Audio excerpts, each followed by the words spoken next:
Tapos na tayo magbanting dito mga bay sa isang puno. At sobrang luwag lang ng mga banting natin. Yan. Oh.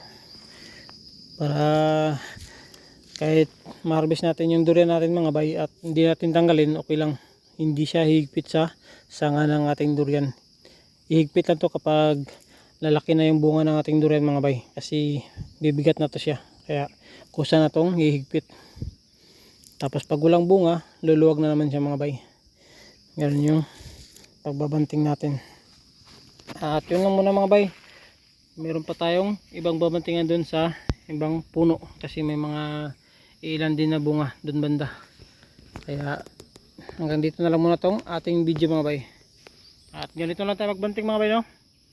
At kung nakaabot kayo sa video na to, baka pwede makahingi na isang follow, like and share mga bay. Malaking tulong na po yan.